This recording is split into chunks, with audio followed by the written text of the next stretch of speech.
안녕하세요. 이현우 작가입니다. 오늘도 경제신문을 읽고 유튜브를 보며 공부하시죠. 그런데 내 계좌가 파란색으로 멍든 모습을 보면서 실망하거나 화가 날 때가 많습니다. 사실 이유는 간단합니다. 여러분이 지금까지 한 경제 공부는 학자가 되기 위한 공부였지 투자자가 되기 위한 공부가 아니었기 때문입니다. 자본주의라는 거대한 바다에서 살아남으려면은 이론이 아니라 돈의 흐름을 읽는 능력이 필요합니다. 하지만 경제 전문가라는 사람들은 이런 이야기는 잘 안 가르쳐 줍니다. 사실 경제학자들과 전문가들도 잘 모르기 때문입니다. 그래서 오늘은 어떤 경제 공부가 진짜 실전에 도움이 되고 어떤 경제 공부가 도움이 전혀 안 되는지 살펴보겠습니다. 이 사실을 알면은 여러분이 제대로 된 방향으로 공부할 수 있을 겁니다. 그리고 맨날 경제 전문가들 틀린다고 욕하는데 왜 틀리는지 알아야지 틀리는 부분은 피하고 도움이 되는 부분은 얻어가실 수 있을 겁니다. 가장 먼저 경제 공부의 첫 단추는 지금 여러분이 보고 있는 전문가가 누구를 숭배하는지 파악하는 것입니다. 경제학자는 크게 두 부류로 나뉩니다. 시장이 항상 합리적이며 거품 따윈 없다고 숭배하는 시장 완벽론자와 시장은 인간의 광기와 공포로 움직이는 카오스라고 생각하는 지식인들입니다. 물론 두 부류는 서로 보완 관계지만 투자자인 여러분이 특히 조심해야 할 쪽은 바로 시장 완벽론자들입니다. 현재 전 세계 경제학계와 언론, 유튜브에 나오는 전문가의 99%는 시장 숭배자들이 장악하고 있습니다. 이들은 시장이 완벽하다고 믿기에 끊임없는 상승을 외치며 절대 폭락은 오지 않을 것이라 주장합니다. 문제는 이런 주장을 시장이 가장 뜨거운 꼭지에 있을 때도 멈추지 않는다는 것입니다. 경제 전문가들은 맨날 틀린다라는 소리가 나오는 이유가 바로 여기에 있습니다. 그들의 이론과 책을 맹신하는 순간 여러분은 가장 높은 상투에서 전 재산을 물리게 될 겁니다. 99%의 목소리가 항상 정답은 아닙니다. 그들이 설계한 지식의 저주에서 벗어나야지 진짜 실전 경제 공부가 시작되는 겁니다. 그리고 실전 투자에 필요한 수학 공식 계수는 단언컨대 0개입니다. 복잡한 수학이 난무하는 경제 이론은 투자 세계에서는 중국에 있는 소림사 무술쇼와 같습니다. 소림 무술은 보기엔 화려하고 고수처럼 보이지만 정작 복싱이나 주짓수 같은 실전 무술 앞에서는 힘 한 번 못 쓰고 무너집니다. 수학 공식이 가득한 경제 이론도 마찬가지입니다. 사실 이런 수학 공식을 들이대는 학자들은 대부분 시장을 숭배하는 사람들입니다. 시장이 완벽하기 때문에 측정과 예측이 가능하다고 믿고 수학을 이용해 시장을 예측할 수 있다고 자만하게 됩니다. 하지만 현실의 시장은 인간의 감정이 지배하는 카오스입니다. 2008년 금융위기 당시 노벨 상급 천재들의 수학 모델은 속수무책으로 박살났습니다. 물론 이런 사실을 학자들은 이야기해주지 않습니다. 그들의 수식에는 인간의 공포라는 변수가 없었기 때문입니다. 미적분을 만든 천재 뉴턴조차 주식으로 거액을 잃고는 별의 움직임은 계산해도 인간의 광기는 측정할 수 없다고 한탄했습니다. 복잡한 공식으로 무장할수록 시장의 본질인 인간을 보지 못하게 됩니다. 여러분은 뉴턴의 실수를 반복하지 마시기 바랍니다. 그리고 세 번째, 자본주의라는 전쟁터에서 살아남으려면은 시장이 완벽하다는 환상을 버리고 시장은 언제든 미칠 수 있다고 경고하는 사람들의 목소리에 귀를 기울여야 합니다. 사실 여러분은 이런 학자들의 진심 어린 목소리를 들을 기회가 거의 없을 겁니다. 시장의 불안함을 정직하게 말하는 순간 특정 정치 성향으로 몰려 마녀 사냥을 당하기 십상이라 많은 양심적인 학자가 입을 닫고 있기 때문이죠. 저도 댓글에 사상이 빨간색이라고 근거 없이 마녀 사냥하는 댓글이 제법 달립니다. 그래서 말하기 조심스러운 부분들이 많습니다. 하지만 여기서 주의할 점이 또 있습니다. 시장의 위험을 경고하는 사람들 사이에는 쓸데없이 불안감을 조성해 조회수를 올리는 공포파리들도 뒤섞여 있습니다. 우리는 마녀 사냥을 당하면서도 진실을 말하는 지식인과 근거 없는 공포를 파는 장사꾼들도 걸러내는 통찰력을 키워야 합니다.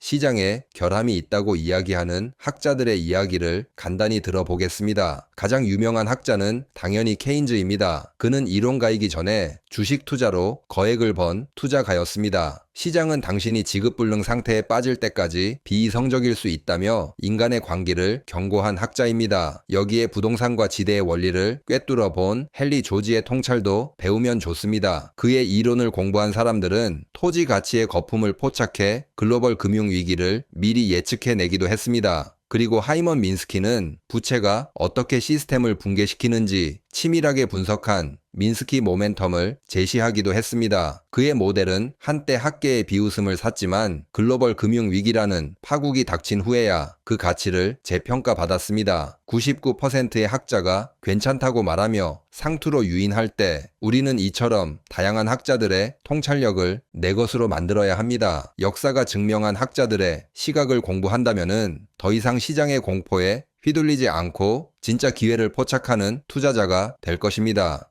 그리고 우리가 진짜 공부해야 할 것은 경제학이 아니라 바로 회계입니다. 전설적인 투자자 워런 버핏과 피터 린치는 거시 경제 전망이 무의미하다고 입을 모아 말했습니다. 심지어 버핏은 우리 직원들이 경제학을 배우지 않아서 참 다행이다 라고 말할 정도입니다. 이유는 간단합니다. 내 계좌의 수익과 직결되는 것은 내일의 금리 전망이나 환율의 향방이 아니라 내가 투자한 기업이 지금 제대로 운영하고 있는지 확인할 수 있는 재무 상태이기 때문입니다. 사실 거시 경제는 경제학 박사들도 맞추지 못하는 신의 영역입니다. 그런데 사람들은 자꾸 그걸 맞추려 애쓰며 소중한 시간을 낭비합니다. 회계는 기업의 속사정을 꿰뚫어 볼 수 있는 유일한 수단이자 버핏이 말한 비즈니스의 언어입니다. 언론의 화려한 경제 전망이나 금리 인하 수혜 같은 장밋빛 헤드라인만 쫓아다니는 것은 결국 세력들이 차려놓은 파티장에 뒤늦게 들어가 설거지나 해주는 호구가 되는 길입니다. 경제 예측이라는 망원경을 내려놓고 재무제표라는 현미경을 들어야 합니다. 기업의 체력을 스스로 검증할 수 있는 회계 지식을 갖출 때 비로소 여러분은 자본주의라는 거대한 바다에서 미끼에 낚이는 물고기가 아니라 여러분이 진짜 원하는 대어를 직접 낚아 올리는 실전 투자자가 될 것입니다.